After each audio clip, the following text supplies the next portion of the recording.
بسم اللہ الرحمن الرحیم وَإِنَّ مِنْهُمْ لَفَرِيقًا يَلْوُونَ أَلْسِنَتَهُمْ بِالْكِتَابِ لِتَحْسَبُوهُ مِنَ الْكِتَابِ وَمَا هُوَ مِنَ الْكِتَابِ وَيَقُولُونَ هُوَ مِنْ عِنْدِ اللَّهِ وَمَا هُوَ مِنْ عِنْدِ اللَّهِ وَيَقُولُونَ عَلَى اللَّهِ الْكَذِبَ وَهُمْ يَعْلَمُونَ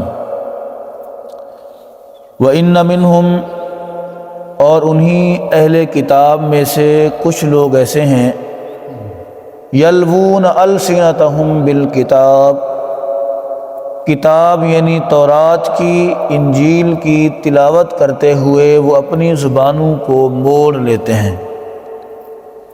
لتحسبوہ من الکتاب، تاکہ زبان کو موڑ کر بیان کی ہوئی چیز کو سننے والے عوام الناس، عام لوگ جو ہیں، ان پڑھ جو لوگ ہیں، وہ اسے اللہ کی کتاب کا حصہ سمجھیں۔ وما ہوا من الکتاب، حالانکہ وہ کتاب کا حصہ نہیں ہوتی، وہ اپنی طرف سے گھڑی ہوئی چیزیں ہوتی ہیں۔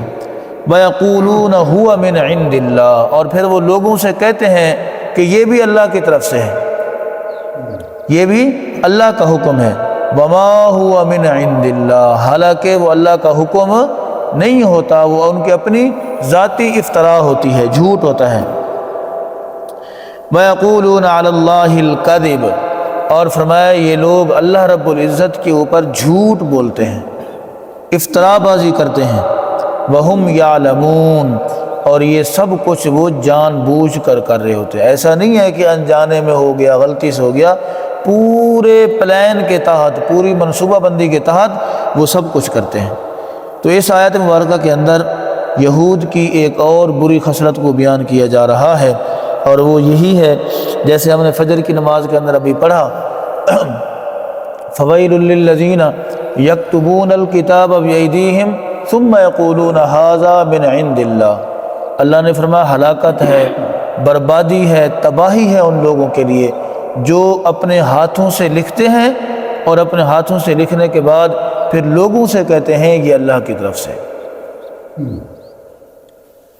حالانکہ اللہ کی طرف سے وہ ہوتا نہیں ہے۔ حضرت عبداللہ ابن عباس رضی اللہ تعالی عنہما نے فرمایا کہ اللہ تبارک و تعالیٰ کی طرف سے جو کتابیں تورات، انجیل نازل کی گئیں، جو اللہ کی طرف سے آیا وہ تو آج تک قیامت تک ویسے کا ویسا رہے گا، اس میں کوئی تبدیلی نہیں آ سکتی۔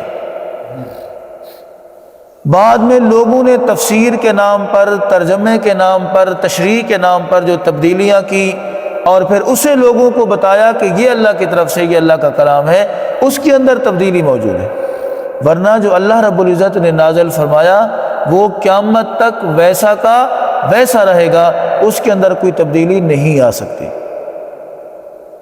بے شمار مقامات پر اللہ تبارک و تعالیٰ نے یہود کی اس بری خصلت کو بیان فرمایا۔ کبھی وہ تھوڑے سے پیسے لے لیتے لوگوں سے، اور لوگوں سے پیسے لے کر ان کی منشا کے مطابق مسائل بیان کرتے اور کہتے یہ اللہ کی طرف سے۔ لوگ ان سے نبی مکرم صلی اللہ علیہ وآلہ وسلم کی ذات بابرکت کے بارے میں آ کر پوچھتے تو وہ حضور علیہ السلام کی بیان کردہ صفات کو بیان نہیں کرتے جو اللہ نے تورات کے اندر، انجیل کے اندر بیان فرمائی ہیں، وہ لوگوں کو نہیں بتایا کرتے تھے، بلکہ اپنی طرف سے کہتے جی تورات کے اندر یہ لکھا ہوا ہے۔ یہ مقصد اس کا صرف اور صرف کینہ، بغض اور حسد تھا، اور حسد اس بات پر تھا کہ اللہ تبارک و تعالیٰ نے امامت، نبوت ان سے کیوں واپس لی، بنی اسرائیل سے لے کر بنی اسماعیل کو یہ سلسلہ کیوں ملا، صرف یہ ان کو جو ہے نا تکلیف تھی، اس کے علاوہ اور کوئی مسئلہ ان کے لیے نہیں تھا، کیونکہ وہ یہ سمجھتے تھے اگر وہ نبی مکرم صلی اللہ علیہ وآلہ وسلم کو مان لیں، اگر وہ نبی مکرم صلی اللہ علیہ وآلہ وسلم کے پاس آ کر بیٹھ جائیں، آپ کی تابعداری، آپ کی فرما برداری کر لیں، تو پھر کیا ہوگا، پھر ان کی جو چدراہٹ ہے، ان کے سر پر جو امامت کا تاج رکھا ہوا ہے، وہ ان سے جاتا رہے گا۔ لوگ پھر ان کی بات نہیں مانیں گے، بلکہ انہیں پھر حضور علیہ السلام کی بات کو ماننا پڑے گا، تسلیم کرنا پڑے گا۔ صرف اس بات کی وجہ سے وہ حضور کے بھی خلاف صلی اللہ علیہ وسلم، وہ قرآن کے بھی خلاف، وہ صحابہ کرام کے بھی خلاف، وہ مسلمانوں کے بھی خلاف۔ اور ایسا ان بدبختوں نے اپنے دلوں کے اندر کینہ بغض حسد کو جگہ دی ہے وہ آج تک نہیں ختم ہو رہی۔ سب سے زیادہ جو مسلمانوں کے دشمن ہیں آج بھی اور رہتی دنیا تک رہیں گے وہ یہودی ہیں۔ اسی لیے اللہ نے فرمایا کہ وَإِنَّ مِنْهُمْ لَفَرِيقًا يَلْوُونَ أَلْسِنَتَهُمْ بِالْكِتَابِ۔ یہ تو کسی کی جرأت ہی نہیں ہے نا کہ اللہ رب العزت کے کلام کو پڑھتے ہوئے اسے تبدیل کر دے، کسی کی جرأت نہیں ہے۔ ہاں، السنتہم کا معنی یہ ہے اپنی زبانوں کو وہ تروڑ مروڑ کر بیان کرتے تھے، کسی لفظ کو دبا گئے، کسی کے اندر اضافہ کر دیا، یہ کرتے تھے وہ۔ یلوون السنتہم بالکتاب، پہلی بری خصلت یہ تھی کہ وہ اپنی زبانوں کو مول لیا کرتے تھے۔ دوسری یہ تھی لتحسبوہ من الکتاب، تاکہ سامعین جو ہیں، جو سننے والے لوگ ہیں، وہ یہ گمان کریں۔ اللہ چاہتا تو اللہ یہ بھی کہہ سکتا تھا کہ وہ لوگ یقین کر لیں۔ گمان کا مطلب یہ ہے اس کے اندر جھوٹ کا احتمال موجود ہوتا ہے۔ اگر کوئی بندہ اس کی ٹو میں پڑ جائے، اسے تلاش کرنے کی کوشش کرے تو سچ بھی مل جاتا ہے۔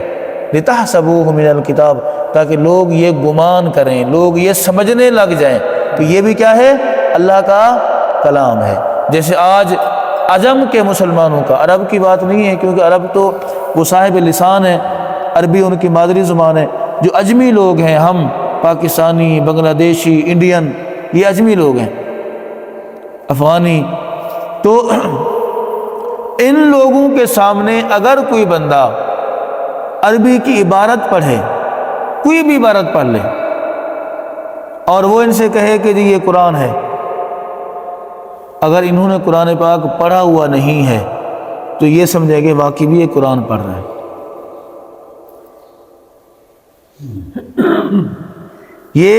یہ اس وقت ہم مسلمانوں کا لیول آ چکا ہے۔ ہمیں قرآن سمجھنا تو دور کی بات ہے، ہمیں قرآن پڑھنا نہیں آتا۔ ہمیں یہ پرکھ نہیں رہی کہ عربی بولنے والا شخص جو مصرع بول رہا ہے، جو عبارت پڑھ رہا ہے، کیا وہ قرآن ہے یا کوئی اور الفاظ بول رہا ہے۔ اور ہمیں وہ عربی کی لائن سنا کر وہ کہے جی قرآن ہے، ہم کہیں گے واقعی قرآن ہے۔ کیوں؟ ہمیں پتہ نہیں ہے۔ لِتَحْسَبُوهُ مِنَ الْكِتَابِ، تاکہ لوگ یہ گمان کرنا شروع کر دیں، یہ سمجھنا شروع کر دیں کہ بھی واقعی یہ اللہ کی کتاب ہے۔ قرآن کریم اسی صورت کے شروع میں اللہ نے فرمایا وَمَا يَعْلَمُ تَأْوِيلَهُ إِلَّا اللَّهُ۔ لوگ قرآن کریم کے اندر بھی تعویلیں شروع کر دیتے ہیں، نہیں جی وہ اس کا مقصد یہ تھا، یا اس سے پہلے یہ تھا، بعد میں یہ تھا، اسی لیے اب اس کا معنی یہ لیا جائے گا۔ ٹھیک ہے نا؟ آپ کے سامنے لوگ قرآن پڑھتے ہیں، قرآن پڑھ کر اپنی اندر کی بات پھر لوگوں کے سامنے رکھنا شروع کر دیتے ہیں۔ اللہ نے فرمایا وَالرَّاسِخُونَ فِي الْعِلْمِ يَقُولُونَ آمَنَّا بِهِ كُلٌّ مِّنْ عِندِ رَبِّنَا۔ جو لوگ راسخ ہیں، مضبوط ہیں، جو لوگ علم کو جاننے والے ہیں، وہ کیا کہتے ہیں؟ چاہے وہ متشابہات ہوں یا ام الکتاب ہوں، وہ ان کو پڑھتے ہیں، پڑھنے کے بعد وہ متشابہات کی ٹو میں نہیں پڑ جاتے۔ ایسا نہیں کرتے کہ متشابہ آیات کو پڑھا اور پڑھنے کے بعد اپنا مقصد نکالنے کی کوشش کرے، نا، وہ کیا کہتے ہیں ہوا من عند اللہ، یہ اللہ کی طرف سے ہے، اللہ نے نازل کیا، اللہ ہی اس کا بہتر معنی جانتا ہے، ہمیں جتنا سمجھ آ رہا ہے ہم اتنا لے لیتے ہیں۔ اور کہتے جتنا بھی ہے قرآن کریم الف لام میم سے لے کر والناس تک جتنی آیات ہیں وہ ساری کس کی طرف سے نازل کی گئی ہیں؟ اللہ کی طرف سے نازل کی گئی ہیں۔ ہمارے ذمہ کیا ہے؟ ان پر ایمان لانا ہے، ان کو ماننا ہے، تسلیم کرنا ہے، اس کے احکامات کو سمجھنا، سیکھنا اور ان پر عمل کرنا، ان کے مطابق زندگی گزارنا، یہ ہماری ذمہ داری ہے۔ آگے اللہ نے فرمایا وما ہوا من عند اللہ، یہ اللہ جانتا ہے اور وہ بھی جانتے ہیں لوگوں کو بتانے والے کہ جو کچھ وہ کہہ رہے ہیں یہ اللہ کی طرف سے، حالانکہ وہ اللہ کی طرف سے نہیں ہوتا۔ وَيَقُولُونَ عَلَى اللَّهِ الْكَذِبَ، اور یہ لوگ اللہ رب العزت میں کیا کرتے ہیں؟ سراسر جھوٹ بولتے ہیں، اللہ کی طرف غلط چیزوں کی نسبت کرتے ہیں جن کا اللہ کی ذات کے ساتھ کوئی تعلق نہیں ہے، یہ ایسے کام کرتے ہیں۔ وَهُمْ يَعْلَمُونَ، اور فرمایا یہ جان بوجھ کر ایسا کرتے ہیں۔ جو بھی بندہ جان بوجھ کر اللہ رب العزت کی طرف کسی غلط چیز کی نسبت کر دے اور اللہ کی طرف سے وہ چیز نازل کی ہوئی نہیں ہے، تو ان کے لیے اللہ نے فرمایا کہ ایسے لوگوں کو ہم جہنم کے اندر اوندھے منہ دھکیل دیں گے، ان کا کوئی حصہ نہیں ہے آخرت کے اندر۔ وَلَا يُكَلِّمُهُمُ اللَّهُ، اللہ ان سے بات نہیں کرے گا۔ وَلَا يَنظُرُ إِلَيْهِمْ يَوْمَ الْقِيَامَةِ، اللہ ان کو نظر رحمت سے بھی نہیں دیکھے گا، اور نہ ہی اللہ تبارک و تعالیٰ وَلَا يُزَكِّيهِمْ، قیامت والے دن ان کو پاک صاف کرے گا، بلکہ وہ جس حال میں جائیں گے اسی حال میں رہیں گے، اور جس حال میں انہیں جہنم کے اندر دھکیلا جائے گا پھر وہاں سے انہیں نکالا بھی نہیں جائے گا اسی حال میں، بلکہ ان کے سزا کے اندر، جہنم کے اندر ان کی سزا میں اضافہ ہوتا چلا جائے گا، ان کی سزا بڑھتی چلی جائے گی، کم نہیں ہو سکتی۔ کیوں؟ اگر ایک ہی طرح کی ان کو سزا دی جائے یا جنتیوں کو ایک ہی طرح کا انعام دیا جائے تو پھر ایک وقت آئے گا، انسان ہے، انسان فطرت ہے، انسان کیا ہوتا ہے؟ اکتا جاتا ہے۔